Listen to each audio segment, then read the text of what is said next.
Ladies and gentlemen, welcome to a special edition of Fusion of Honor. It was a wild and crazy weekend. I mean, I had my own things going on with life, but no one could say that they were busier than this man right here, Ness, the three-time baby making champ, because he put the kids to bed and then he went out and he was part of MLW's Battle Riot. And then the next night, he put the kids to bed and he made sure that he watched Ring of Honor Best in the World so that we could have this awesome recap for you. So we're gonna get straight into it. This was a really good pay-per-view. Best in the World is in the books. And it kind of was a shame that I think that they weren't able to be as appreciated as it should have been because of just kind of how few people were in the building. I don't know, I mean, Ring of Honor has kind of turned into a little bit of a niche audience for a show, but that niche audience is consistently well served. And let's just get straight into it, guys. But before we do, remember to hit that like button, comment, share, subscribe. If Ring of Honor has a niche audience, we know that the true heels do not have a niche audience. We have a huge audience, and we appreciate everything that you guys do for us when you guys hit that like button, when you comment, when you share, especially when you subscribe. It allows us to do what we do for you. But Ness, you had a crazy weekend this weekend when it came to this fun world of wrestling. So I know we'll probably talk more about it when the actual show airs, because we thought, I mean, we going into it, our preview, we thought that it was going to be a live pay-per-view, but it turned out it was taping. But just really quickly, because we'll get into it more when it airs, but what were your thoughts about Battle Riot? Battle Riot was great. I enjoyed myself throughout the whole show. There wasn't a dull moment or a bad match on that card as well. I seen a lot of familiar faces outside of the MLW spectrum, which I don't want to spoil anything. We'll get into that. I'll just say that I saw a lot of faces that I see on this show.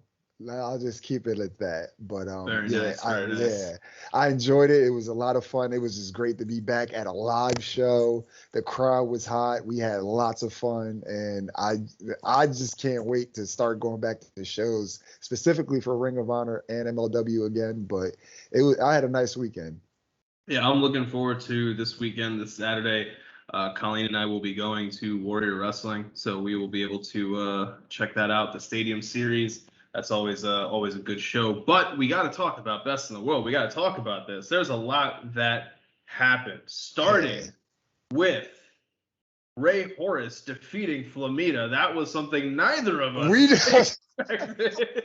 We didn't see that coming whatsoever. Yeah, I mean, in a way, it kind of makes sense, and maybe we're kind of giving a little bit away about the main event, but I mean, it would have made more sense actually if Flamita had won, but Ring of Honor decided to throw us a little bit of a curveball. It should be noted that recently released NXT WWE person Chris Hero was backstage at Ring of Honor. He was working as a agent, as a producer, helping out, and I don't know whether or not that is going to be a continued partnership, whether he's going to be a full-time employee, but hey, always good to have somebody with that pedigree in the building. But what did you think about this match, Ray Horace taking on Flamita? It was a great opener, or not opener, but it was like the pre-show opener, so it was like the pre-opener. But yeah, it was great. The crowd was into it, which I just think they were just happy to see wrestling again live. It was a lot of back and forth action. Again, Flamita not winning is something that neither one of us predicted. Figured that, going into it with the whole heel turn, whole change of attitude, that it was going to go on and, manifest into something bigger. But I think that they wanted to, have a lot of feel-good moments throughout the whole show because fans are back, Of course, there's going to be the moments that the heels go over and things of that nature, but like they started the show off real good, get everybody back in the mix of things, have everybody start off with a smile on their face because, when you got a satanic guy like Flamita getting, taking the L, outside of our good friend Kelvin, I don't think anybody else was upset. So yeah, it was a nice opener. A lot of lucha libre, lucha. You know, I was here for that. So yeah, it was nice to see these guys put on for the opener of the pre-show, and then go on and just start to build up the pretty much the temperature for the rest of the night. Yeah, and when you have smiles, people usually they use a lot of teeth, and teeth is something that is a well familiar thing to our next match. To guide our next match, we have Danhausen teaming up with PCO and beating the Bouncers. Also, I think we were going with the Bouncers picking up the win here. But maybe, yeah, they wanted that feel-good moment again for the pre-show. But what did you think about this one? I kind of like this one. This was an entertaining match. It was funny to see Danhausen's joking, all his joking and non-serious, and then you got PCO who's just like as big as the Bouncers and just a lot more crazier. But one thing that we spoke about that I didn't really see manifesting and turning out to be it is that Ken Dixon is still with the Bouncers, and that's something that when I seen him come out with them, I was really happy to see that, because I thought it was a great idea to have him align with them. We know that Brian Malonis, he took him out at the time because he wasn't the best partner for Beer City Bruiser at the time. But again, under the tutelage of both of these guys, it'll get him more polished. And then we have another 3-man team that can vie over, just any championship, any division, specifically the 6-man titles. We'll get into that later. But I just like the idea of those guys actually just sticking together. So but again, another feel-good moment. Danhausen, who's super over with the crowd, as many people might not like his goofy antics and just his character. And then we got PCO, malfunctioned a little bit, but he got back on track, and these guys got the job done. Yeah, definitely. There's a very strange pairing between the two of them, but in a lot of ways it makes sense. In a lot of ways it works. And that leads us into our opening match of the night. And I gotta say, Ring of Honor made one of the smartest moves ever, because who welcomes us to pay-per-view? Who is the first voice we hear? None other than Ring of Honor MVP, the real franchise, if we're being quite honest. None other than Brian Johnson, the Mecca, introducing himself and his tag team partner, PJ Black. This match with them taking on the Briscoes was exactly what you want in an opening match for a pay-per-view. You have basically, in a sense, the hometown boys of the Briscoes. You have Mecca, who can get heat anywhere with anyone. I would love to see a competition between somebody, like, we know that this person is the most they don't make a face, they don't break crack a smile or anything. They show no emotion. I want to see who can get that person to break first. Brian Johnson or MJF. I would put, I don't know who I'd put money on if I had to put money on that. Maybe Brian Johnson, just because of how good he is at being an asshole. But the intro alone was amazing. Oh, and then the match lived up to it. This was a really good match. I like how they teased a little bit of the Briscoes still not being on the same page, maybe after the farm fight, because you can always have that match, as we've said, as a break in case of emergency. They can always revert back to that if they ever need something for the Briscoes to do. But here we see the Briscoes picking up a win over Brian Johnson and PJ Black. A good match. I liked this one. There was a nice levels of physicality, and that's just what you like. Either you need somebody who is incredibly technical and aerial, I always like to think of the Seth Rollins, Finn Balor, and The Miz Intercontinental title match at that WrestleMania. You have that aerialist and you have that technical guy who could fly around the ring, and Finn Balor. This doesn't have that, but what it has is a physicality to it that, the Jay Briscoe can hit that Jay Driller and the crowd can lose their mind. And that's just something that you need for this one. So I really like this one. What did you think? Come on, man. This was, just like you said, this was everything we expected it to be, and it delivered on every aspect. The first voice we hear as soon as we're officially on pay-per-view, the Mecca comes out, talks his shit, talked a little bit too much shit. You know, he's talking about the people in Baltimore, you know, saying how great he is, how much on a roll he's been, how he's aligned himself with PJ Black. Then he moves on to the Briscoes. Then he moves on to the Briscoes family, talks about Mama Briscoe, talks about Papa Briscoe. You know, he wrote a check that his ass really couldn't cash at the end of the day. But again, the match went exactly how we expected it. The Briscoes came out and they went straight to work. There were times that, you know, PJ Black and Brian Johnson had their momentum, but it didn't live up to any type of the momentum that the Briscoe brothers had in this match. There was a little miscues and there was a little the teasing of the tension, but it was kind of just like, all right, we've had, you know, we were at our odds, had our match. Now we're getting back on focus. Okay, this was a mistake. Nothing for us to, you know, further have issues on. But there was one point of this match that Jay Briscoe is just in the face of Brian Johnson and just berating him. And then as Brian Johnson would do back, berates Jay Briscoe back. That's a program that I need to see in the future. Just the promos in itself, I'm already hooked on it. I need it. Ring of Honor officials, Maria Kanellis. If you're watching this right now, I don't know how much weight you hold outside of the women's division, but if you're watching this, please give all the people a Brian Johnson versus Jay Briscoe feud. The promos alone, I'm already set for it. I'm here for it. I'm ready to see it. I think the matches will be good, but I already know just the storyline and then the promos, the back and forth is going to be A1. But outside of that, this was a great opener. Are we doing ratings or you want to? Sure.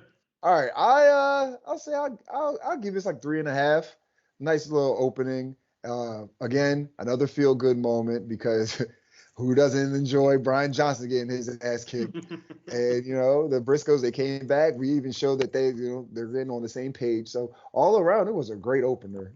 Yeah, I give this one 3.25.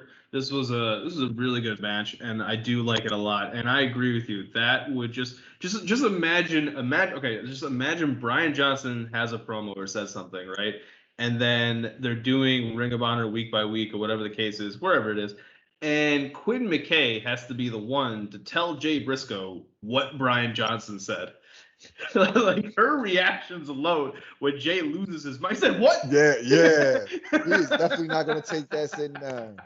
That would be amazing. And that's kind of, we got like one of the things I'm thinking about is when Quinn McKay told EC3 how exactly EC3 and Flip Gordon won that match. That moment where the character work, and that's something that Jay Briscoe does incredibly well, but EC3 does it just as well. That when he turned and he said, I don't know, like what is I don't know, I'll have to look into that. And you thought, oh wow, this could turn into something. And we are now seeing what it could turn into, because our next match is EC3 taking on Flip Gordon. Now, at the very tail end of our preview show, we talked about how Flip Gordon is finally cashing in his world championship shot that he won back in 1982. He's going to be cashing that in at Glory by Honor. And he will be facing either Bandito or Roche. And I asked you, did that make you want to change your prediction for this match? And you said no, EC3 should still win. And I agreed with you. And lo and behold, EC3 picks up the win. This one was interesting to me because the story that was being told was incredibly one-sided towards Flip. Flip had EC3's number almost the entire match. Yeah. And to me, this match kind of is in a microcosm, kind of explains the entire pay-per-view. We have really, really good action, and then all of a sudden something happens really quickly.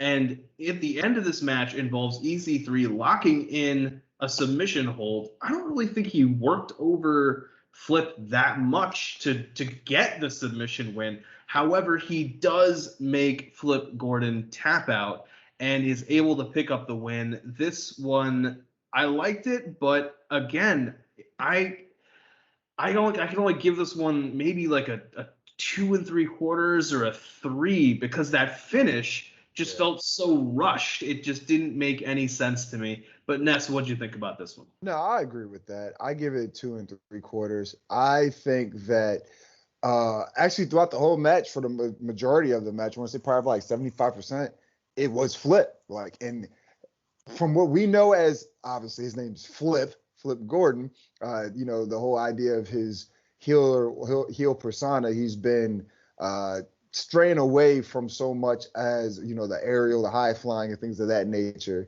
And he's just been a little bit more laser focused, more methodical. And he really showed that side in this match, working on the legs or the knee of EC3. So in EC3, he's a big guy, powerful, and most of his offense comes from the core or from his legs. He has to lift, stand up, lift up. And Flip pretty much almost completely negated that from him, because a lot of the times that EC3 would try to go and use specific maneuvers on Flip, he couldn't because he couldn't stand up. So that was actually pretty smart on Flip's behalf. But when it came down to the finish, and EC3 with a version of the Angel's Wings. Also, I'll give him a shout out because Angel Wings is kind of like the Jay Driller to an extent, to almost kind of. So it was like that respect that he earned from Jay Briscoe from the last pay-per-view. It was kind of like brought back up here subtly, but I could have seen if he just did the Angel's Wings type of finisher and then picked up the victory off of that. I really didn't think it made sense to hit the move and then go into the submission. Again, like you said, he really didn't work over the arm of Flip Gordon like that for him to get the tap out. Possibly, maybe doesn't even need to do that, but I just think that if he would have actually put more emphasis on attacking that arm, it would have made sense to go from the one maneuver into the submission.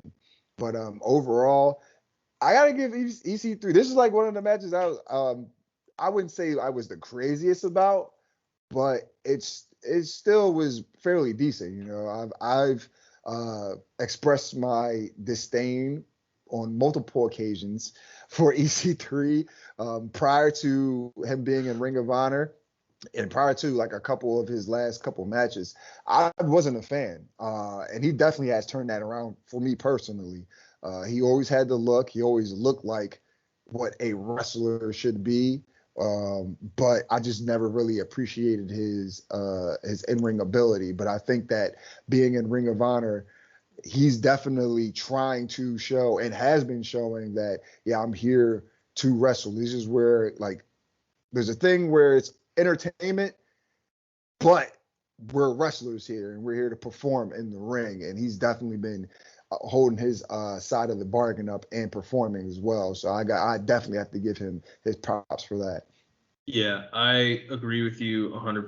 EC3 has found a nice way to straddle that line between the entertainment of the character. That's kind of really what people are interested in. It's that narrative, to control your narrative, and then also the in-ring work. This match and the way it ended, when I think about it more, gives me some ideas for the future, but we will get to that when we get to that, because first we have to lean a little bit more heavily onto that entertainment side, because that is kind of the theme of our next match. Yeah. And it is Shane Taylor Promotions putting the 6-man titles on the line against the strange pairing of Eli Isom, Dak Draper, and Dalton Castle. And it could be said that but for Dalton Castle, they could have potentially been the 6-man tag team championships, champions, and that was really the story of this match.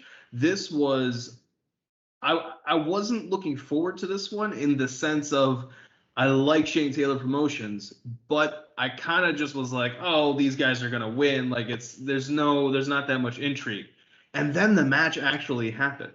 And I gotta say, this one had some really nice moments. I mean, we know what Shane Taylor brings to the table, SOS, what they bring to the table, but playing the ability to, it takes two to tango. You always have a dance partner, as they say in wrestling. Yeah. And these guys were paired up actually pretty well against Isom, Draper, and even Dalton Castle. Castle is at many times making the match longer by interrupting Eli Isom and Jack Draper when they're going for pins, and they clearly have a member of Shane Taylor Promotions beat, and he's like, no, you got to give the crowd more. What are you doing? This is all about the entertainment. Like, what are you doing? And they're like, but we're trying to win. And he's like, win the crowd. That's what we're for. And they're like, no, we're here to win the championships. And I think it was Coleman at one point was like, Dalton, this isn't an exhibition match. It's for the championships. On live on pay-per-view at that. On pay-per-view. And this was a good one because yet again, Shane Taylor Promotions, the three of them, go out of their way to highlight SOS over Shane Taylor. Shane Taylor was actually barely in the match. Like, he wasn't really in the match. And when he was in the match, he did a masterful job of making Eli Isom look like $1 million. Oh my God, yeah. That was some incredible work on Shane Taylor's part because when Dak Draper tried to lift Shane Taylor, I was like, I mean, I don't think he will, but he could. When Eli Isom tried to lift him, I was like, oh shit, could he do it? Yeah. Could he do it? And no, he couldn't. But that moment where you're thinking he could, that's the key. And Shane Taylor is really, I gotta hand it to him. He's from an in-ring perspective, he's got to be top 5 in Ring of Honor because of just how well he knows how to work a match. And that comes from being a veteran of the number of years that he has. This one was a good one. I liked it. I gave this one 3 1/4. What about you? Yeah, I also gave it 3 1/4. I think that was spot on. But yeah, I gotta echo sentiments. When Shane Taylor was in the match with Eli Isom, I think Eli Isom really was like the main person that came out of this looking the best. Although Shane Taylor Promotions retained, which, you know, of course we knew that was going to happen. But I love the fact that going into the match, you know, we're all doing they're upholding the code of honor. Eli Isom says, "Look, I'm here to wrestle. You know, I don't know what these two guys are doing, but I'm here to wrestle." And he legitimately showed that in this match. SOS, Shane Taylor, I didn't expect anything less out of these guys than what they gave to us. What they do every time they go out there, they show up literally, legitimately. They show up every time, and they definitely did that. But for this match, I think Eli Isom was trying to match that intensity. Again, he was focused on trying to win the match. I'll even go as far as saying Dak Draper was, again, he looked good as well. He was focused on trying to win this match as well. But their partner in Dalton Castle was not focused on trying to win this match. Not at all. Dalton Castle was trying to win the crowd over so much that he pretty much sacrificed himself and his team for the victory. There was a point where it looked like Eli Isom was going to pick up the victory. You know, he finally did pick up Shane Taylor, hit him with the air raid crash, was trying to go to the top turnbuckle and hit him with whatever.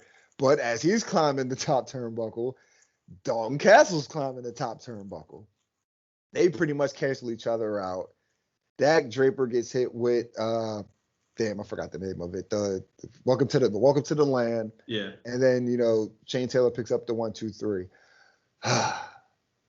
They might have had the chance. You know, they might have had a chance.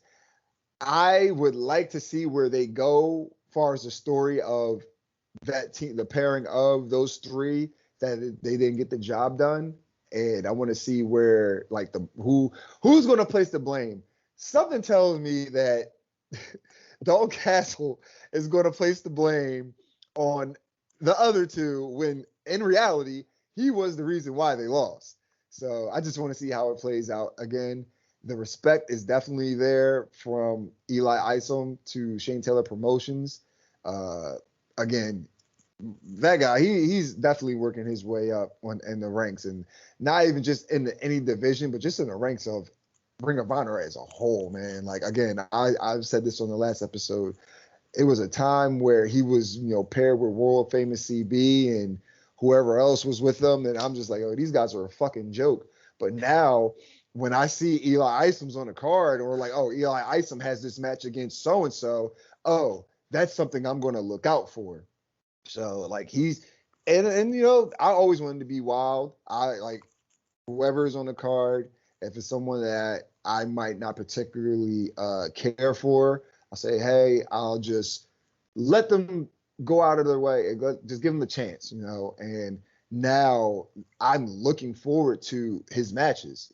Again, he showed up in this match despite whatever happened with his partners. He showed up.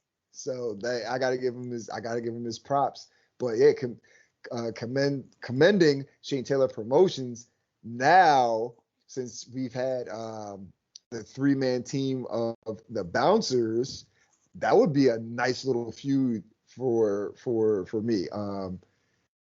We got I don't want to call them rednecks because they're not. I don't think they're rednecks.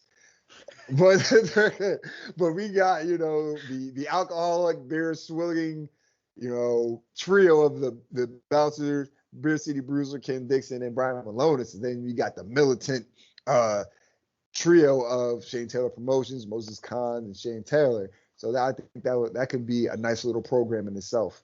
Yeah, that is who exactly is going to be the next team to step up to face Shane Taylor Promotions. That is going to be something that is interesting. And I just want to say, for a match that we thought was thrown together, this actually turned out really, really well. Yeah. Which leads us to the next match, which for a match that wasn't thrown together, kind of, I don't know, didn't satisfy as much for me personally. And this is the last man standing match between Silas Young and Josh Woods. This one is another match that ended way too soon. And not only ended way too soon, ended in a weird way.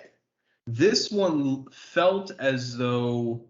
So so we have this last man standing match between Silas Young, Josh Woods. We know the story coming into it, and the match itself starts out pretty well. Like, we're getting some of those kind of time-honored tropes of a last man standing match. Yeah. We have the heel do some dastardly heel shit that would normally not be allowed, such as low blows, but here, last man standing, anything goes. So we have those aspects that are happening, but Josh Woods seems to, I don't know, be not out of it, but like something seemed wrong, like something seemed kind of weird to me, and this match ends so abruptly because the finish happens when Josh sets up 2 tables, and it's a suplex basically. Yeah. He German himself. Yeah, like suplexes himself and Silas backwards with the ropes in between them and through the 2 tables, and Silas can't answer the 10 count, which doesn't make any sense considering he's like the gimmick of the last real man. It doesn't make any sense when you consider that he's gone through tables multiple times in the past. There's nothing that special about going through 2 tables. And Josh Woods was able to basically barely beat that 10 count.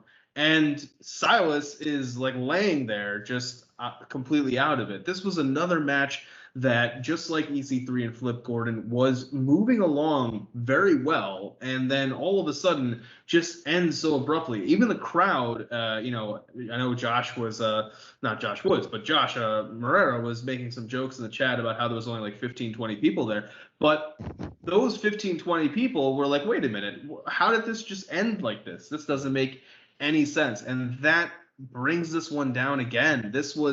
This could have been a lot better, but I feel like this is a 2.5, 2 3/4 at best, just because of that finish. It makes the rest of the match that much more kind of unbelievable. And it's incredible because this is actually the third longest match on the card. Yeah. So for it to end the way it did feels a little weird. But what'd you think about this one, Ness? I give it 2 3/4 stars. I think that there could have been a little bit more action in the match, so to speak.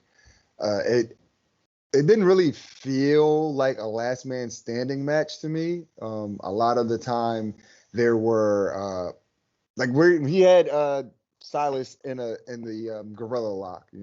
Of course that's his move. He's going to do it, and then Silas is tapping, but what's the point of it? Like, what's the point of having him in a submission? And that's not how the you're going to win the match.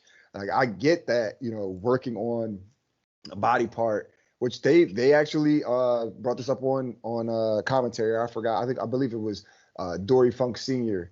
that they were referring to, that in his pretty much last standing matches, or like Texas death matches, or so to speak, that he will work on his opponent's legs, because you can't stand up, you can't get up from for the answer to 10 count, which made sense, but it didn't really like play over as much as it should have in this match, in my opinion. There were a few cool spots, a couple table spots. I just think they could have just used a little bit more. Oh, then there was the one spot where I guess Silas was going for a cannonball and got caught, and then powerbombed into the ladder, which that was dope. There were a couple decent spots, but I don't know. It just seemed more like they were just brawling for the most part, rather than trying to incapacitate one another to actually be able to win over the other person not being able to answer the 10 count. But then when it came down to the finish with, Josh Woods doing the German suplex off the apron through the 2 tables, I kind of like the finish and the way that he wasn't able to stand all the way up, but I just think that he popped up pretty much at the last second. Like, I can see if he was trying to crawl, trying to regain his composure, regain his the stand up as the 10 count is going, but it's pretty much like up to the 9 count, then all of a sudden, I'm up now. Yeah, and it's just like, all right, well, that was a little bit unbelievable to say the least. But that's just some nitpicking that I have. Again, not even just some nitpicking. It just actually just makes a lot of sense that if you were that hurt, you wouldn't be able to pop back up, in my opinion. But 2 3/4. I'm hoping that this is, Josh can move on. Oh, and there's another thing. Then I'll say this. I think the reason why that it really didn't feel like a last man standing match is because I don't think Josh is in that frame of mind. We see him in the pure division as a pure wrestler, as just doing that, and that's where he's been at for the past couple months. That's where his head's at. They should have called this the last real man standing match. That would have been so much better. But I think that's really what came down to it, that, clearly Silas, this is his wheelhouse. They said that he was 3-0 in last man standing matches. Now it's 3-1. So he pretty much had the advantage because he has the experience. But Josh didn't really come off like a hardcore, I wouldn't say death match, but like a hardcore match, anything goes type of guy in this match. He pretty much did the run of the mill stuff that, you see in pretty much any hardcore match. But outside of that, other than like the German suplex through the tables, it just seemed like it was just really just like a real type of bland thing for him. So I don't know if that was the case, but now we're past this. Hopefully, like we don't have to worry about things like that no more. We can just get him back into the the pure division because that's his wheelhouse. But this was just a very much needed win for him over Silas Young. Yeah, I agree with you. Not one, but two Gonzo bombs, which I thought that was a perfect touch because it is Jay Lethal. It is the franchise. Brody King knew better than not to underestimate him and try to just beat him with the one move. Like, no, this is somebody that is serious. I have to go above and beyond to put him away and to get this victory. It's a level of respect. Exactly. That's like, oh no, I know who you are. As much we're on odds. I'm not going to take you lightly, and he definitely didn't. Jay was throwing everything he could at Brody King, and it just wasn't enough.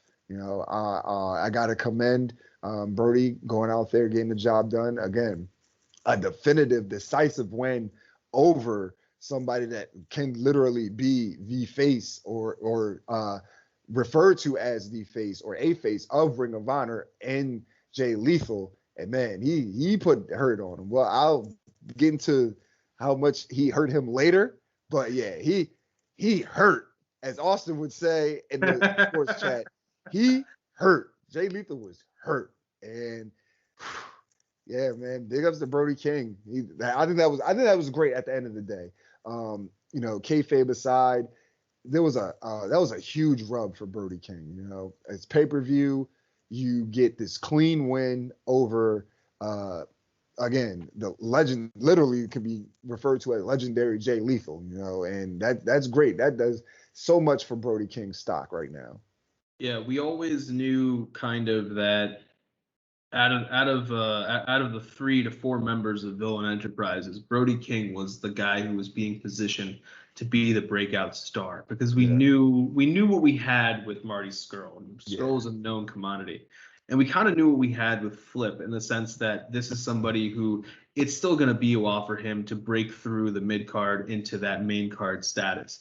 And PCO, I mean, as much as you like to watch PCO or see him, his best days are pretty far behind him. Oh, yeah. It was really Brody King that people were looking forward to seeing be the breakout star. And in a way, as unfortunate as it is, everything that happened with Marty Scurll did wonders for Brody King. Being able to position him where he is now is really, really good. And giving him the stable or the group behind him, the muscle of Violence Unlimited is really well thought out. And we're going to get into how well thought out that is in just a little bit. But first, Jay Lethal may have taken the L, but he's not the only member of the Foundation who has a match tonight. And the pure title is on the line when the Octopus, Jonathan Gresham, is going to face off against Mike Bennett, who is here for respect. And I don't know if he got that respect from Jonathan Gresham after this, but this was a really, really good match. This is the longest match on the card, 19 minutes and 21 seconds, and they worked. They worked very, very well. We have said this time and time again. Pure Rules matches are incredible, and in some ways they are works of art. And this was one of them because it's kind of the same situation that we had with Dak Draper. You didn't think that he could have this kind of match. And Mike Bennett is much more experienced than Dak Draper, but his style doesn't really fit Pure Rules. So to see him be in this realm is that much more interesting. And Jonathan Gresham proving yet again that if it has a limb, he can find a way to break it. And he can find a way to bend it. He can find a way to twist it. It doesn't matter. And if it has a pulse, he can find a way to try to stop that pulse. This match had it all. And I got to say, I liked the commentary. I think they did a really good job on this one. This match told an interesting story of Bennett trying to just find something to keep himself alive at some points. And Gresham just the twisting that he's able to put. I mean, you gotta admire Bennett for being flexible enough to take some of that. Because I would have been out of it like a long time earlier had I been in that kind of situation. And when he had him in the Kimura lock and he was just like walking him around the outside, I was like, it actually looks like he's really is in the Kimura lock, and that hurts. But the intelligence in that moment where he's got him in the Kimura lock and Bennett is tapping, but it doesn't do anything for you because it's on the outside. And Gresham's walking him around, and he's getting like there's anger on his face, and in my mind I was like, I don't get it. Like, just get him back in the ring. Like, what's the big deal? But then as soon as he gets him back in the ring, I see why, because Bennett's able to grab the rope. Yeah. And that level of chess match is really what a pure rules match is. And this had a nice moment where Bennett hits that finisher. He hits that driver. And you're like, holy shit, he got him. Is this how 10-0 in the pure division is going to end?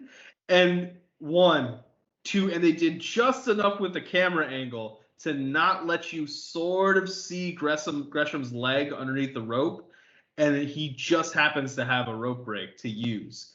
And Bennett is losing his mind. Like, Bennett's like, I did it. Like, oh my God, I beat this guy, just to find out that he didn't, and just to find out that in a few short moments he will be another victim of the octopus, Jonathan Gresham. I love this one. I gave this one 3 3/4, and it may be my match of the night. But what did you think about this one, Ness? I gave this match 4 stars, honestly, out of the fact that I wasn't expecting a lot out of Mike Bennett in this particular setting of the match. He definitely gained my respect because he took a hell of a beating from Jonathan Gresham. A lot of people, they see the size and stature of Jonathan Gresham, but in a pure rules match, like, you're at a disadvantage being against him. Like, despite however his size is, you have to wrestle you got to go out of your way to wrestle his style. Mike Bennett is, like you said, he's not a pure wrestler, pure rules type of guy. We know what kind of matches that Mike Bennett has. But again, no slight to him. He definitely showed up. He was trying to gain that respect. I think that he did gain that respect because of how much punishment that he took from Jonathan Gresham, and was able to dish back out almost just as much, and like he's doing striking. He's not, well, one, he's wrestling with John Gresham, trying to keep up. 2, he's not doing anything dirty, underhanded tactics, anything of that nature that you possibly might see out of Mike Bennett in a regular match. So again, it was refreshing to see him in this style. Again, he definitely took a lot of damage. He was getting his arm worked on throughout pretty much literally the whole match. But again, that's what Jonathan Gresham does. That's why there's nobody in Ring of Honor on his level. There's people that are under him or working their way up to be there, but they're not on that level. But I have to give Mike Bennett his props because, again, from the outside looking in, as someone that sees and knows how Mike Bennett works, seeing him in a match that's out of his element, he adapted to it very good for the most part.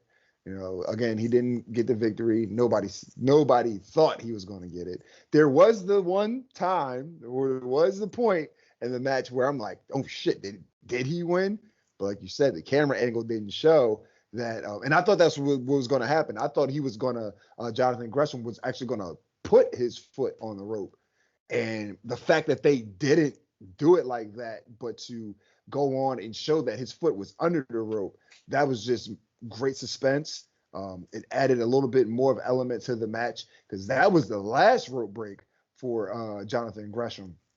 And if he didn't work the arm of Mike Bennett as much as he did, There probably would have been a chance for Mike Bennett to, go on and apply a submission of his own and, try to go on and get the victory or something of that nature. But, again, it's Jonathan Gresham's wheelhouse. He done so much damage to that arm of Mike Bennett. He really couldn't even use it. He almost wasn't even able to hit the pile driver because of the damage done to his arm. So, like if you can't hit your finishing move against a guy that doesn't even have a finishing move and can find any type of way to beat you, you're at a disadvantage. And at the end of the day, that's how it played out. But again, the code of honor was adhered to. I mean, Jonathan Gresham's going to adhere to it regardless. But it was the fact that at the beginning of the match, it was a quick handshake. At the end of the match, it was that, that prolonged, I see what you tried to do. I appreciate your efforts. I have the respect there for you. And, Bennett, he didn't get the job done. But at the end of the day, he kind of did, because that's all he really wanted at the end of the day. He really didn't. I don't even think he expected to go out there and become the new pure title holder. But, getting the respect sometimes is better than winning the championship. Yeah, I like that. And yeah, he is somebody who they have a lot of they hold a lot of stock in. They have a lot of value in Mike Bennett. Yeah. And for good reason, because he is somebody who can bounce around from regular divisions to this pure division. Now he can bounce right back out. And maybe he is somebody who is looking for a TV title shot down the road or a world title shot down the road. But we know that he has the pedigree to be able to keep up with pure division guys. And that's always something that we look forward to seeing. And one thing that I always look forward to seeing is seeing what new way, because now I think he has 11 wins. Yeah. And he has beaten each person in a different way. Yeah. So how is Jonathan Gresham going to make number 12? Like, how is he going to do it? I don't know, but I want to see it. And that is something that we're going to be looking forward to. Now, this is, to me, where the show takes a turn, because I felt like from here on out, the pace just jumps. The same way that EC3 and Flip Gordon was going along great, and then all of a sudden that ending shot into so quickly to the finish. And the same way that Josh Woods and Silas Young were going along, they're doing all right, and then it just shot straight to the finish. This pay-per-view seemed to, be going along, and then right here at the back third of these final three matches, it seemed to just shoot straight and move so quickly. But in a sense, that kind of makes sense, because we have, out of our final three matches, 2 of them involve Violence Unlimited members. So let's get started with this first one. It's Tony Deppen putting the TV title on the line against Dragon Lee. And just before this match happens, we find out that Tracy Williams is not going to be cleared, and Jay Lethal is not in a position where he can help out. He's in the background screaming. All right, that was hilarious. I was like, oh shit. So that's what I was referring to as he got the hurt put on him. Lethal couldn't even perform anymore going forward. So yeah. That probably did more for Brody King than the actual win, maybe, but but Jay Lethal can't help out either. So Jonathan Gresham is like, I guess I just had the longest match of the night, but I guess when is this tag title match? And Rhett's like, right now. Right now. And he's like, oh, damn. Well, and also it should be noted that at this point in time, I think it was our good friend Romeo who was able to be tweeting back and forth with Gresham's wife, Jordan Grace, who was like, yeah, don't get me started on them putting him in basically back-to-back matches. But it's not full back-to-back matches, because like I said, we have Tony Deppen putting the TV title on the line against Dragon Lee. This one moved really fast. This one is like a lightning pace. This is the shortest match on the card. 10 minutes, 10 seconds. Dragon Lee picks up the win over Tony Deppen. This match could basically, in a sense, be summed up with who is going to chop the other person harder. Like, is it going to be Deppen? Is it going to be Dragon Lee? And I gotta say, them talking on commentary and Kenny King bringing it up, the intelligence of LFI, like whether or not violence, honor, no, it's intelligence. And Dragon Lee is kind of in this position where he's like, yeah, I know you're the champion, but we both know that I can beat you because I've done it before. So really, despite you being the champion, it's you proving yourself to me, not me proving myself to you. And Tony Deppen is basically trying to still convince everybody that he's insane. And so he's just like, yeah, I'll chop for chop with you. I don't care. Not realizing that he's playing right into Dragon Lee's game plan, right into what he wants. And Dragon Lee is able to capitalize, is able to take that TV title away from Tony Deppen. And in a flash, in the shortest match of the night, Violence Unlimited suddenly loses the only championship that they had, and Foundation has 2, and LFI has 2. This match, because of just how fast it went, I gotta say, the physicality, I liked the physicality, and I liked starting to see more of that kind of insane side, so to speak, of Tony Deppen, but I give this one 2 3/4. What about you? I gave this match like 3 1/4. I would have gave it more if it was they had more time. But again, this is what I'm here for, that fast paced car crash action, and this match had all of that. Man, that the Cannonball Destroyer, I guess that's what we're gonna call it. We're like Tony Deppen tries to go for a cannonball, but it turns into a destroyer on Dragon Lee. That was I probably have seen it. I just can't remember seeing it. Actually, yes, I have seen it in PWG, but I've never seen it from like the second, like the middle rope. I've seen it over the top. But yeah, I was gonna say Hiromu did it one time, and Gato was like, every LI member's losing their championships because of this. No, like, hey, if they do it again, they need to regain those championships. But no, this match is, again, fast-paced, high octane action. Everything that I expected out of this match, everything I expected except for Tony Deppen losing. Because going into it, we both said that this is going to be Tony Deppen's time to show that he belongs in Ring of Honor, belongs as the TV champion. But the actual finish makes sense. Dragon Lee never officially lost the title. It was Kenny King's fault. So I can see, obviously why he got it back. Again, Dragon Lee being a lot more popular than Tony Deppen. I think that probably had to factor into it as well. Fans are coming back. So they want to do a little bit more. But outside of that, again, I really enjoy this match. I definitely would have gave it a little bit more in a rating wise if they had more time. But I think they used their time very wisely for what they did. And it was, like you said, a lot of back and forth action. Tony Deppen, he's definitely showing he can hang in the ring. We'll just, we're still just waiting for him to come around character wise. But the guy can go. So that's not there's not a doubt in my mind that he can't, deliver in a match. You're just still waiting on the character to get up there for it. But overall, this is one of my favorite matches on the card because it was a lot of just from start to finish, it was just straight action.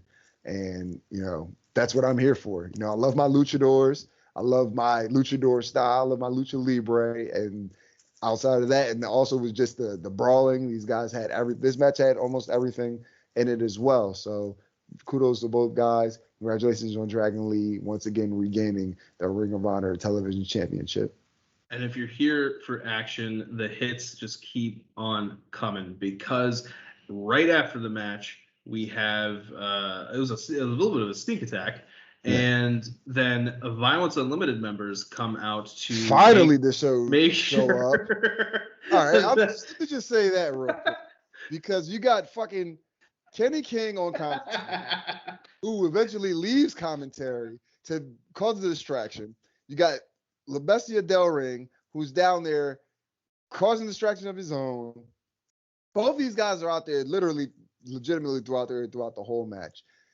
Homicide and Chris Dickinson only come out after the fact to make sure that Tony Deppen doesn't get jumped, which, okay, I kind of get, but anybody couldn't be down there to watch his back while the match was going on?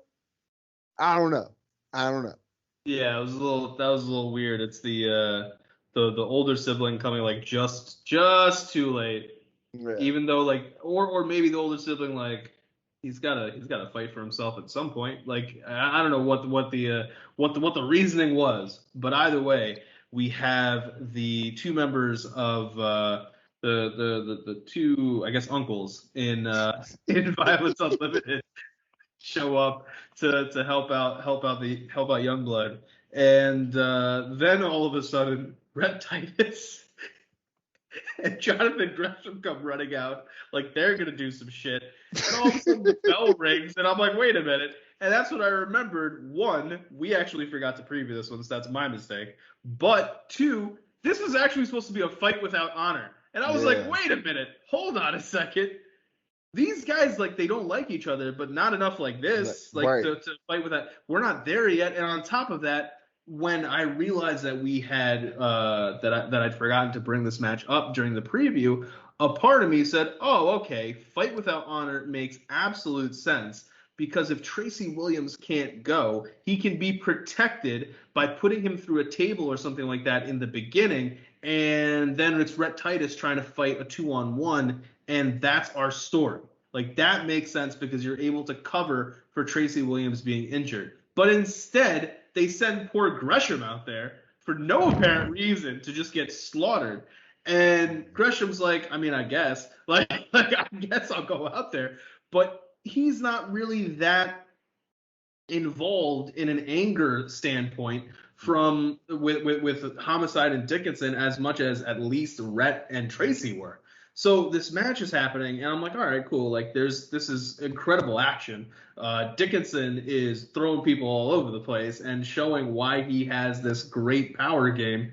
And we're seeing tables, we're seeing all of this violence, but it's just something about it didn't feel fight without honor enough. Like that, like it didn't feel blood feud worthy. And I did like Gresham trying to still do some of his pure rules stuff, because that's just what, like, the character of Jonathan Gresham, that's what he would just go to. He sees a situation and he's like, oh, there's an arm, I'll try to twist it. Like, that's just what he's supposed to do. Meanwhile, Dickinson is like, there's an arm, I'm going to break it by actually going through the arm. And Homicide is like, I'm going to try to stab a guy with a fork. I'm going to stab this motherfucker. That moment is only topped by when Rhett Titus and he go through the table and they cut away, but the microphone was, like, I guess still live on the camera, and you just hear the background Homicide go, I hate your head. And I was like, this is great. This is great.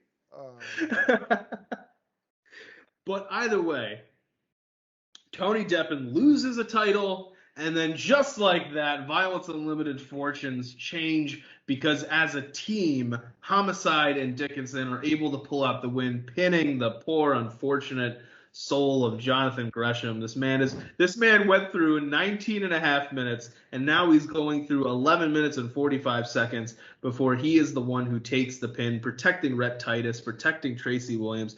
It's basically sort of a replay of the anniversary match, not anniversary, when Titus and Tracy picked up the titles from Bestia and Kenny King because Dragon Lee couldn't go. It's kind of a similar feel to that. They're doing Gresham being that weakened odd man out, and Violence Unlimited, they are able to snatch back a title from LFI, bringing a little bit more parity, not from LFI, from Foundation, bringing a little bit more parity to this faction war situation that we have going on. But Ness, what did you think about this one? I'm actually gonna agree with you. I gave this. What I will give the match. I give the match. I give it 3.25. I think it would have been. It would have been maybe if Lethal was in it, if he was able to, actually be in the match, he might have tried to use a little bit more of it being a fight without honor. I'm going to say the same thing that I said about Josh Woods in the Last Man Standing match. Having Jonathan Gresham in this match made it not feel like a fight without honor because that's not him. That's not his character. Yeah. He barely did anything fight without honor worthy of this match. At least, Brett Titus, he has the history of not always being the pure rules, pure straight wrestling guy. And they talked about that on commentary. He showed it in this match. Like there were times where, he used chairs, he's doing all types of things that he wouldn't normally do now as this character, as Red Titus of the Foundation. But the old Red Titus from, the Pit Bulls or the All Night Express, things like that, that was Red Titus. So he can, devolve back into that, that character for this match. But Jonathan Gresham's just straight pure rules by the book. That's who he is. That's always who he's been. That is the deciding factor, in my opinion, in this match, because he couldn't bring himself, or just didn't bring himself, to fight without honor, despite having a disdain for the people of, one, being in the match of a fight without honor. That was out of his wheelhouse. Two, as much as he does not like Violence Unlimited, he still couldn't, or still didn't want to bring himself to not be honorable, and that's just a self-confliction thing. On top of the fact, I think that he's protected as well for already having a match earlier in the evening, now having to pull double duty instead of just, going out there fresh. He literally was going out of there a match away from his first match, so everything, it works out well. Again, we always talk about those spinning plates. Now the plate is spinning in the direction of Violence Unlimited because, like you said, Tony Deppen loses the TV title to LFI. The Foundation lose the tag team titles to Violence Unlimited. And they had some great spots in there. And there was, like I said, with the fork, the commentary from Homicide as the match is going on. It was just great, I enjoyed the match, but I do think that making Gresham pull double duty kind of hindered it from what it could have been. Even if they would have had Tracy go out there, which they didn't, and I'm appreciative of that, because if they, clearly he had some real life shit happen to him, and we still wishing him a speedy recovery. But if they would have tried to put him through the table or something like that, or just try to take him out early in the match, it could have really affected him going forward. But I know they're back. We're in the corner, even with Lethal selling the loss to Brody King, which that also, I think I would have liked Lethal to be in it, but I think that if he would have gone and tried to proceed in the match, that it kind of would have de-escalated the amount of brutality that he took from Brody King, and going forward, they probably would have been like, oh, well, I guess Brody King didn't do as much. They probably just would have kicked Lethal's ass even more. But, they took a Jonathan Gresham that had a win. So it's like, oh, I already got one win tonight. possibly might be able to get 2, because he's pulled double duty before, as we've seen on was it Final Battle? I think it was Final Battle. It was a Final Battle. He pulled double duty, won both matches. So I think that's character-wise, he was going into it saying like, yeah, I'm Jonathan Gresham. I'm the best wrestler in Ring of Honor. I can go on and win 2 matches in the same night again, like I did before. But the thing is, those 2 matches that he won before weren't fights without honor. So that was the real hang up in this match. Yeah. This was in a weird way, it was very well done. In a very weird way. And I think the only thing that actually would have made this better is if Tracy Williams had not come out with Jay Lethal for the Lethal Brody King match, because they're talking about Tracy Williams and they're saying we wish him a speedy recovery, et cetera, et cetera. But like, he looks fine. Yeah. So like, I get it. Like, his jaw and is still messed up from that car accident that he was in, but he looks fine. If that's the situation, you can't tell me 30 minutes later or so that he's not cleared to wrestle, because he was apparently cleared enough that he could come down the ring with Jay Lethal. But like, we don't know. This is wrestling. We don't know what's going to happen. You don't know if Brody King is going to have Dickinson, Homicide, and Deppen attack Lethal from behind as he's coming to the ring. We don't know that. So why he's coming out with Lethal, I was like, okay, so that's what I'm expecting. Match without honor. I'm expecting maybe they'll do some of the Tracy just to help him help cover for everything. But he's okay. And now all of a sudden I'm seeing Gresham, and I'm like, and then Gresham is the one who gets pinned, and I'm like, all right, this kind of makes sense. Yeah. But in the grand scheme of things, if we're counting on our abacus, we've got LFI with 2 titles, the world title and the TV title. We've got Violence Unlimited with 1 title, the tag titles, and Foundation with 1 title, the pure title, which means a lot can happen in this main event. This main event means a lot. Before we get into the main event, I highly doubt this is going to happen. But since Gresham was the one pinned, I did think about that. I thought about that. Yeah, do you see Homicide potentially contending for the pure title? I don't know. I think maybe they could do something where Homicide tries to get into the pure division a little bit, but Gresham always has the out of saying like he shouldn't be allowed to get a title shot because I wasn't supposed to be in that match and I didn't expect to be in that match.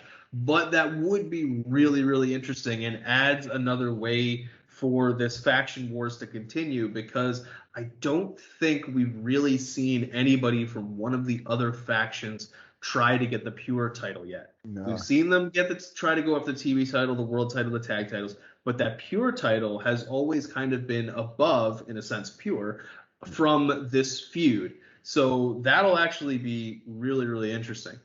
But determining, that this is why it's important about who controls these titles. Yeah. And right now we have Roche as this world champion, and he's got to go up against Bandido. But before we can do that, we have to talk about how randomly they decided to make the announcement of the Women of Honor bracket. They were just like, oh, you want the main event? Well, we told you that we were going to have this bracket, so we might as well do it right before the main. The only way it would have been worse is if they'd done it after the main event. Like, this was a clear. Nobody would have sat around for that shit. This was great. They would have been down to 5 people from 15 to 20. But like, this was kind of just shoehorned in. Almost for no. It was and they had the whole evening to prepare, and then they botched the graphic when they put the bracket up in the first place. So Maria comes out. She's making the announcement with Lenny that they're gonna have, it's gonna start July 31st. It's gonna run until Death by Dishonor, and that's where the finals is gonna be. They show the title. Everybody's happy. They put up on the board on the Titantron the bracket for our matchups. And before Maria could go on and on about how Vita is no longer in it, they already put like the red X over Vita's name, and then they remove it, and then they're like, oh, okay, we'll put it back. Yeah. But that is not nearly as bad as the overall botch of how they introduce the newest woman to the division. Because Maria says that she knows who she wanted to have take this spot. But she already offered it to Quinn McKay if she beats Mandy Leon. So that doesn't make any, like, you're basically telling Quinn McKay, like, the entire story of Quinn McKay like trying to prove herself, it's like, well, that's only happening because this person's injured. Like, we don't really care about you. And that's honestly probably the best homegrown babyface story that they have right now in any division. Like, that's the biggest one. So it's kind of weird that they, downplay that. But we get our brackets. We see some of our first round matchups. All I know is that it's really one of the corners, that bottom left hand corner, was really weird to me because we have Angelina Love getting a first round bye, and then she's going to face the winner of Holadad versus Max the Impaler. Now, obviously, we think Max is going to win, which then means it's Max versus Angelina Love, which means if Angelina Love wins, which could more than likely happen, they're kind of dashing the progress of one of their future stars has really bright and can be an anchor heel for that division. And if they have Angelina Love lose, well, you're losing a lot of star power for this tournament when you don't have that big of a star power presence for this tournament. However, maybe they're deciding it doesn't really matter because, well, this division is already kind of a hot mess. And that's where we get our new debut for the division, and it's none other than Chelsea Green, the hot mess. Now, of all the promotions that Chelsea Green could have picked, this one feels weird. It does. And I get it because she's automatically a big fish in a small pond. And who really is there to challenge you? There's Angelina Love, and if she's signed, Allison Kay. I can't really think of that many other women who have the name brand value to be able to challenge a Chelsea Green when it comes to dominance of booking, like who makes sense to be booked as champion. And in a way, that is an indictment on the women's division because Chelsea Green is not that big of a brand name star. And I say that having interviewed her for 5 to 10 minutes. But like, this is it just feels weird, especially because Maria's like, I really wanted this woman to be in this tournament, but she can't because she's injured. So Chelsea Green comes out, and then really nothing can happen because she's got her arm in a cast. Like, you're showing me that this person's going to be here, but then you're telling me I'm probably going to have to wait another 2 months maybe for this person to actually debut. So maybe she's going to come out there and be the first challenger for whoever wins that title. That would be something that's kind of interesting, I guess. But either way, I don't know. Something about it just felt flat. But overall, what did you think of? We'll talk about the bracket more on Fusion of Honor itself. But what did you think about Chelsea Green making her debut at the pay-per-view? I'm kind of conflicted between the both. I think it's a great pickup or a good pickup for Ring of Honor. They need more women for the tournament, just the women division in itself. She's clearly a hot free agent, or was a free agent, whoever the case may be, far as her contract. Just being released from WWE recently. I was expecting her to end up back in Impact, but stranger things have happened.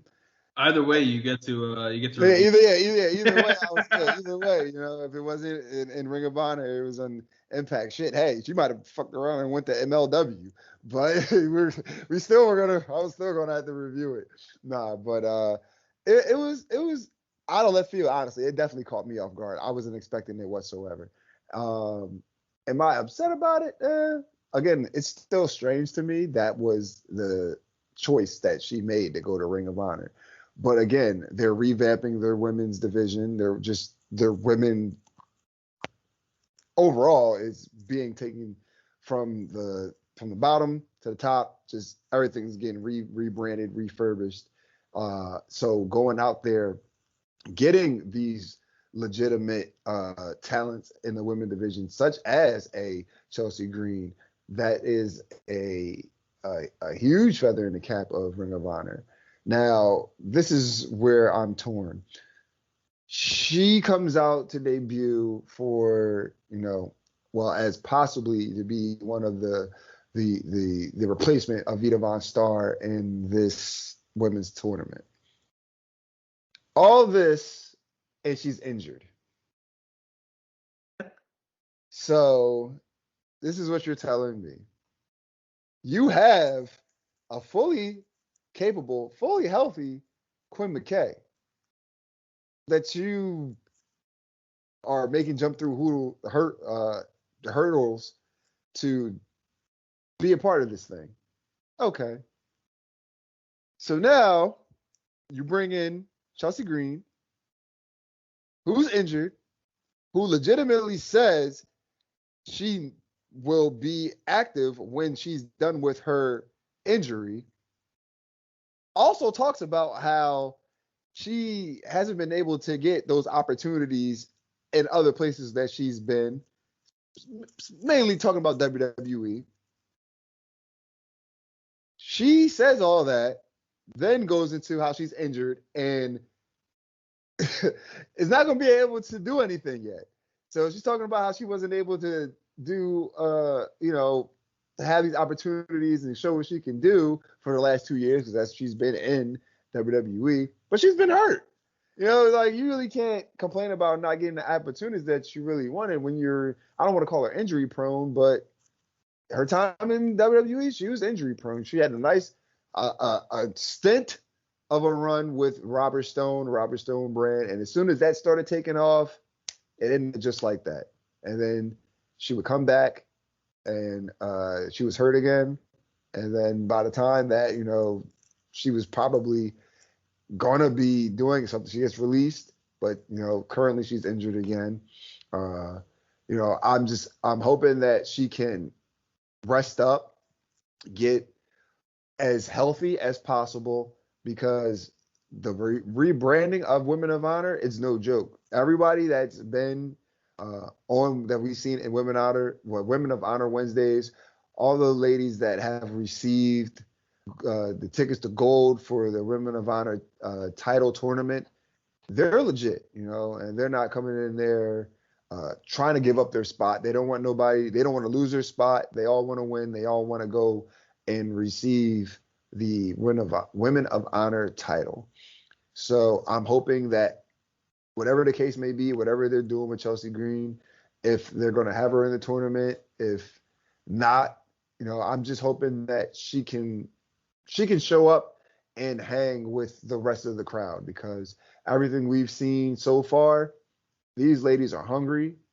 They have the fire in them, and they all want to, they all are showing that they want to be the title holder. I can't say that I've had that same feeling from Chelsea Green until I legitimately see her show me what she can do, show me that she wants to be on that level, because this isn't WWE. This isn't the frills. This isn't, the entertainment aspect, so to speak, where we're not emphasizing on that. They're emphasizing on in-ring ability, in-ring work.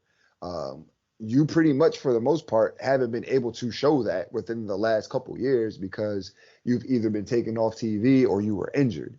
So now you have the name, yes, and don't get me wrong, you have the notoriety far as, being a brand, but what can that brand do for Ring of Honor? What can you do for yourself being up against the Willow Nightingales, the Roxys, the Laney Lux? Those are the people, those are the ladies that are going out there and getting all of the Ring of Honor faithful and audience behind them because they're showing in the ring that they are receptive and actually deserving of that admiration. Are you actually going to be able to hang with them on that level? It's remained to be seen. Yeah, that is something that we are going to have to definitely see in the future. And one other thing that's interesting about this is that, and maybe this is me not understanding what exactly it is that they are making Quinn McKay do, but Maria said that Quinn McKay has a match against Mandy Leon, and if she wins, she has the final spot in the Ticket to Gold. Yeah. But if she wins, her opponent will be Mandy Leon, because Mandy Leon is up against that empty bracket. Yeah. So in essence, Quinn has to beat Mandy Leon twice. So I don't know, like something about that just feels weird. Unless the insinuation was that Mandy would lose her spot, like, and then they're gonna announce somebody else, or they're not planning on Quinn winning and they're gonna announce somebody else. We're gonna have to see how exactly they deal with all of that. But that is a fusion of honor thing. That is a fusion of honor thing for us to talk about. What we need to talk about is this main event, because when we talk about Fusion of Honor, we have to know who is our Ring of Honor World Champion. Is it Roche or is it Bandito? This was the match that Ness proclaimed would be the match of the night before the show. Oh, speaking of which, give me 1 second. We're gonna keep rolling, guys. I'll be right back. This was the match that Ness said would be the match of the night. This is Bandito challenging Roche for the World Championship. Bandito wins this opportunity by being the fittest, by being the one who survives. Survival of the fittest. He is qualified amongst the other 5 competitors. They had the 6-way elimination match, and this was Bandito's ticket to gold, his own ticket to gold, so to speak, for best in the world. Now, here at this pay-per-view, he has to go up against Roche, and I don't know,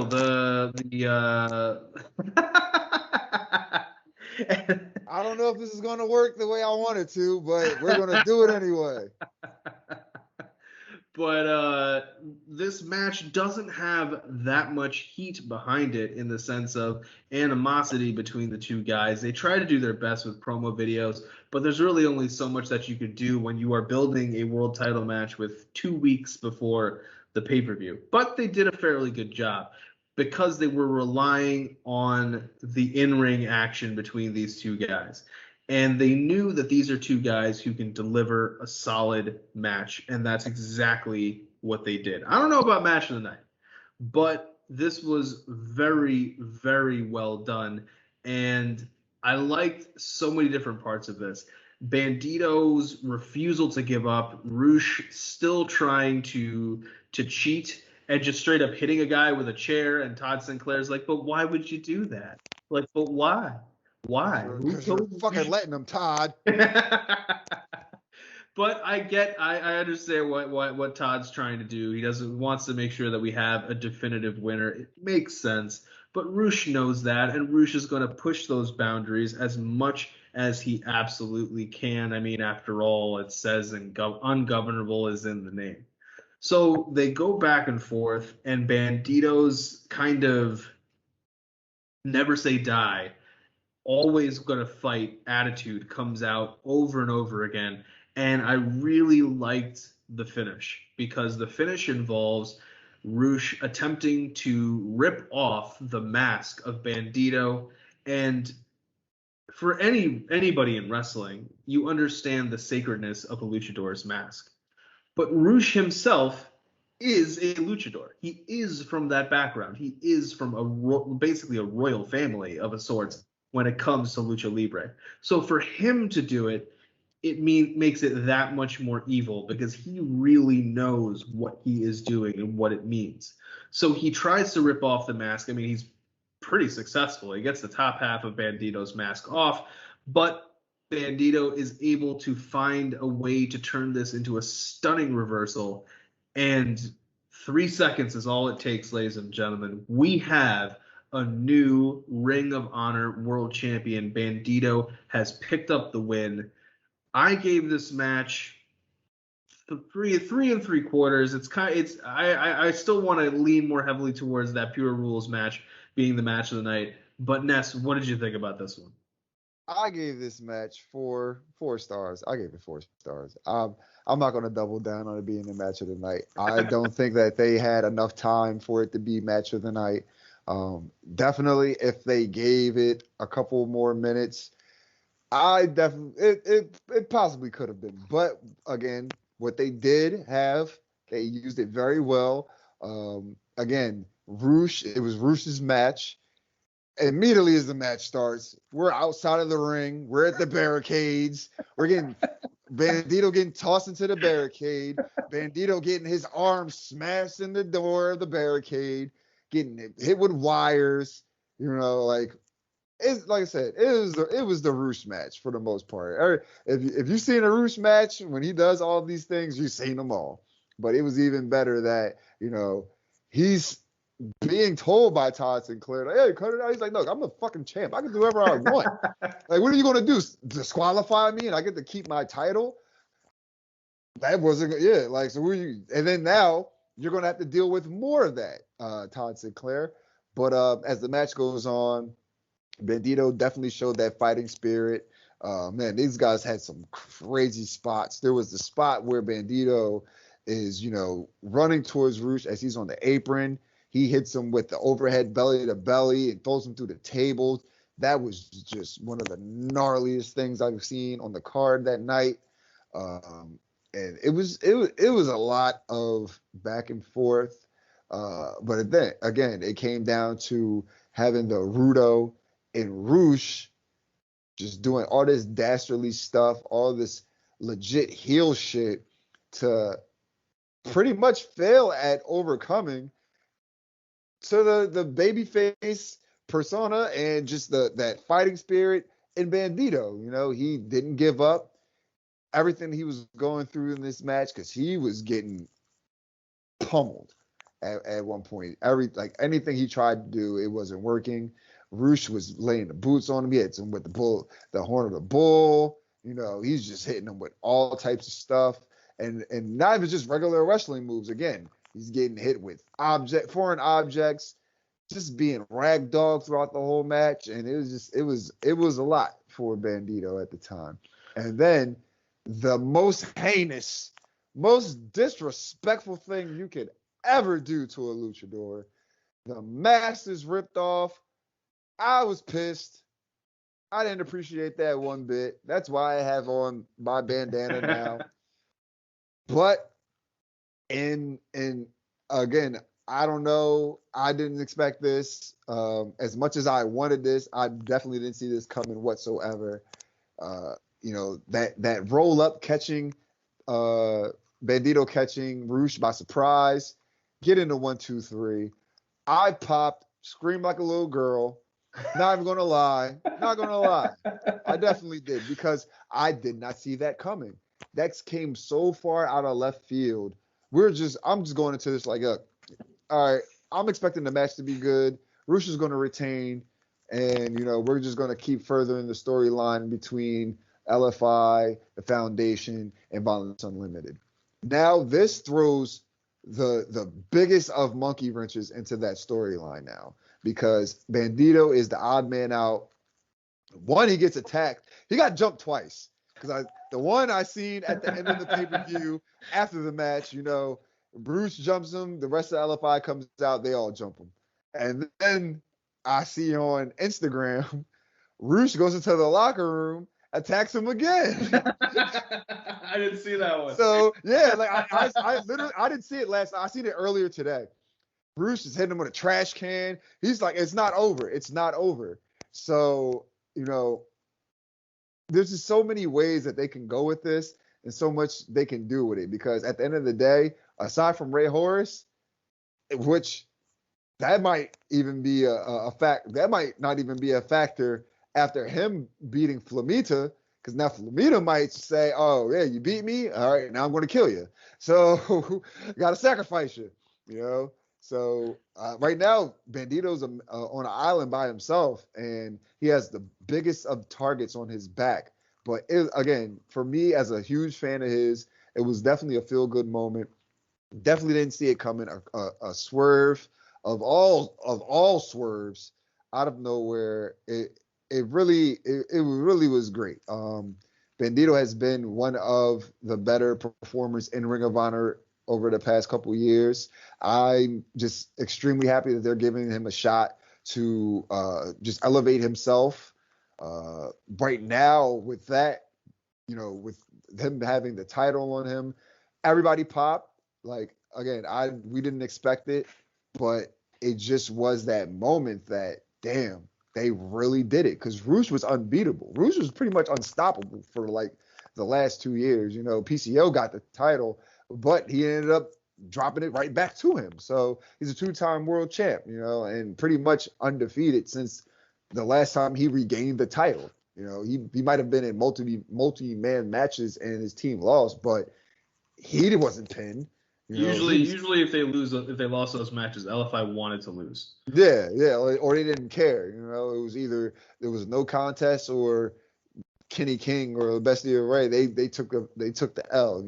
So Roche is very much protected over the last 2 years. So for Bandito to be the one to finally break that win streak of Roche, that's major. Like that they got a lot of stake in Bandito. I'm just hoping that they allow him to go on and have a meaningful reign. Please don't fuck this up, Ring of Honor. Please do not fuck this up. I am extremely happy. One of my favorite luchadors is now a world title holder, going down in history. They cannot take that away from him. I'm such a mark. I don't know what else to say. Congratulations to Bandito. This is for you. The only thing that's making this funnier is because you have it set up where your background is blurred.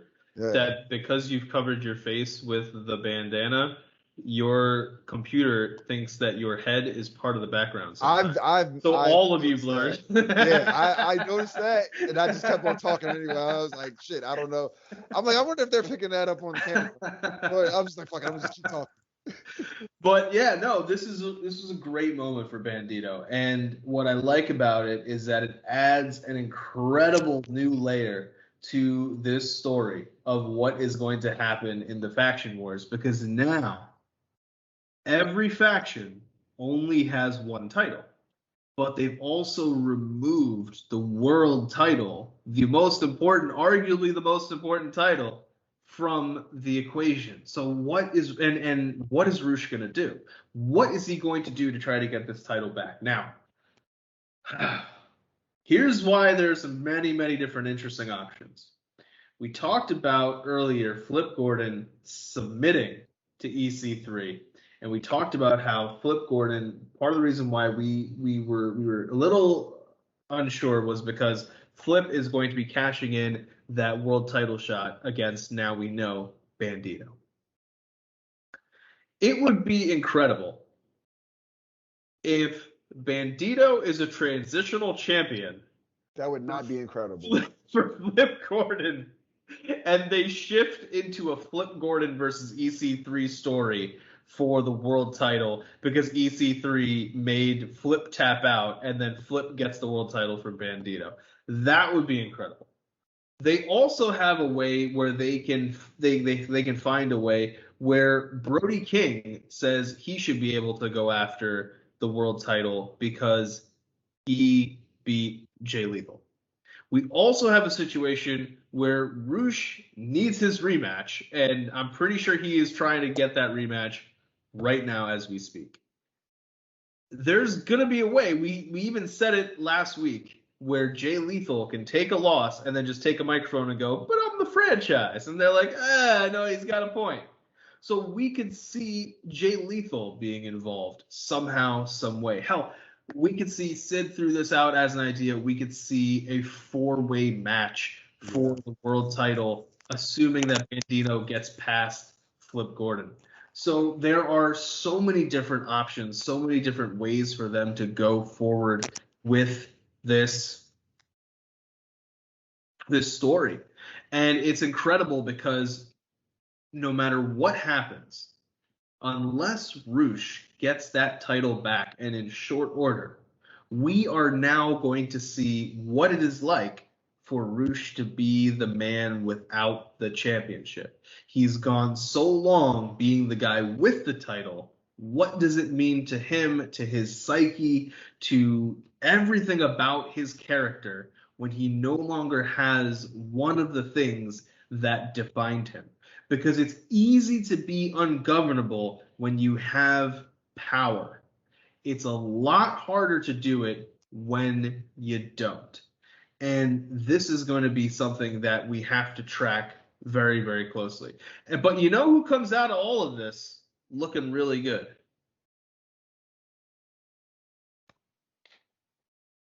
When LFI had Amy Rose, they had all the titles. Oh my God. we're not even gonna do that propaganda. We're not gonna do that because no, we're just not gonna do that. I'm not allowing it, guys. I'm not allowing that. But Ness, let's do our MVP, our LVP, our match of the night. My MVP, I think I got to go with Jonathan Gresham for being in that really great Pure Rules match, and then basically he wrestled for 30 minutes, like total, for the night. If not him, then maybe Brody King for how good he looked in that match against Jay Lethal. But I can also definitely see Bandito just because of the win. So who do you got for MVP? I'm not. Do I need to ask? You don't. No, you already know. Bandito is Ness's pick, which leads us to ask who is our LVP. This one's a little harder. I kind of want to just give it to Dalton Castle. Yeah. Oh man, I'm glad you said that because I almost slipped up and said the Mecca, and I couldn't do that. I didn't want to, I honestly didn't want to because he was talking so much shit and got his ass kicked.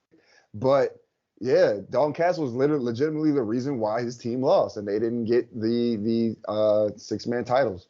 Yeah, so I don't know who else could get it, just get that LVP besides him. Maybe Silas Young for finally realizing he can't go through 2 tables. He thought he could, and he realized he's getting old. Like in that moment, he's looking up and he's like, "Oh no!" And that's kind of an LVP moment. Like you should be tougher than that if you're the last real man. Match of the night, I'm gonna go with the Pure Rules match. What about you? I'm gonna go with the Pure Rules match just because I wasn't expecting it to be as good as it was, honestly. That's fair. Mike Bennett definitely had one of his best showings, and we got to say, people keep having their best showings against Jonathan Gresham. Like this it's no joke. Dak Draper did it. Fred Yehai did it last week. Now Mike Bennett. A lot of guys are getting, or maybe we should say Gresham is getting really great matches out of some of these guys. Yeah. So do you want to do thumbs in the middle, thumbs up, thumbs down? Alrighty. So on 3, 2, 1. Yeah, this was a pretty good pay-per-view. I give this one. See, this is hard. This is the problem. Yeah, I liked every kind of, like, I liked all the matches, but some of the finishes and the speed with which they happened was, and that's kind of what brings us down to me. So I'm gonna give this one like an 8. I think 8, maybe 7.5. Maybe, yeah. I think that's where I fall on this one. What about you? Yeah, I gave it an 8, solid 8. It was good. It was really good, honestly. for the limited amount of fans in there, once that show started actually going, some of them woke up. Yeah.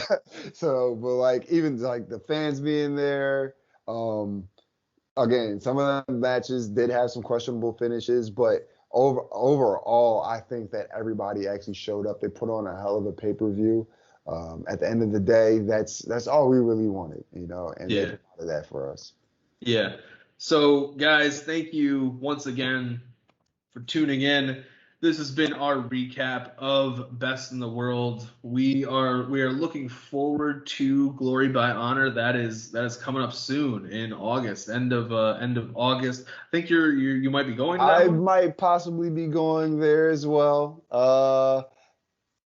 I want to do both nights, but Friday, I don't know if I'll be able to get off in time and then make it all the way down to South Philly for it. But you know, definitely that Saturday show, I'll definitely be in there taking a bunch of pictures like I did at Battle Riot. Yeah, I mean, when you're already my MVP for Battle Riot for the photos that you took. Bro, So thank God I got this phone that has a lot of storage because I had to like do what like 3 or 4 posts on the IG to upload everything. we know much love to Sid. We know Sid's like you can always take one more photo. You can Yo, always oh take one. yeah, oh yeah. But that's the reason why he is the mastermind behind True Heels, because he always tries to get us to go that extra mile for what we're trying to do. And speaking of which, Ness, tell the people where they can find you and all of the shows that you are on, good sir.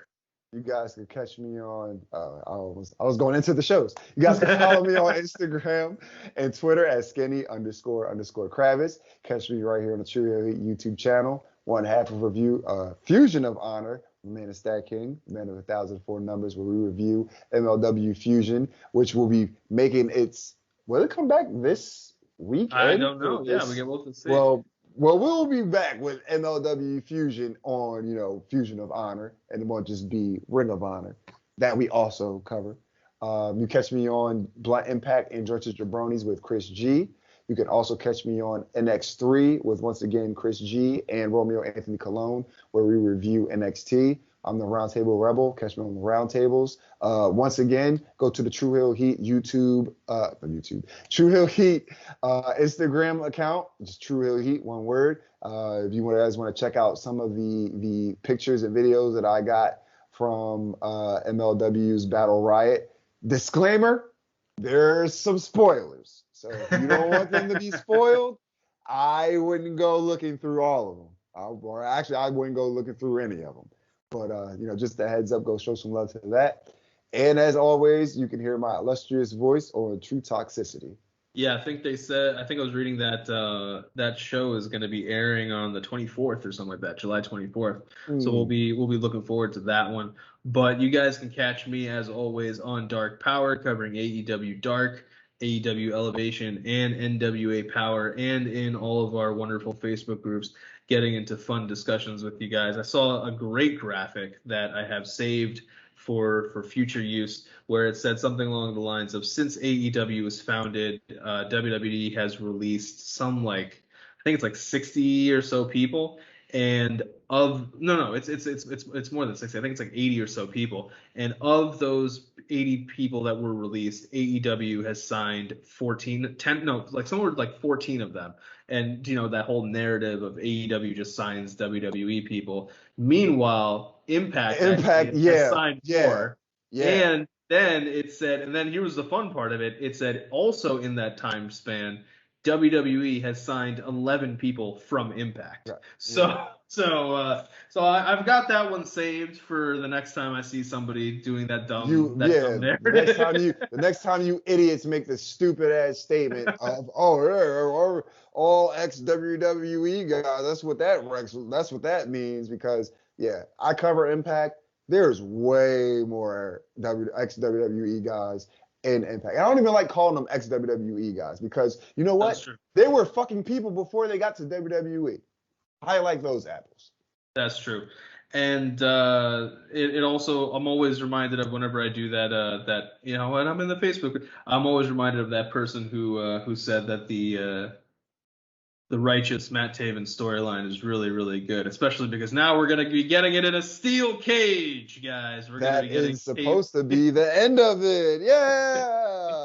We'll see about that. Oh man, that's just so dumb. Why do baby faces always fall for the steel cage? That's gonna magically keep all of the bad guys out, and it's just gonna be one-on-one. When you could easily just say ban them from ringside. Like that's so much better than, oh, we're gonna put a steel cage over us, and I could risk more bodily injury.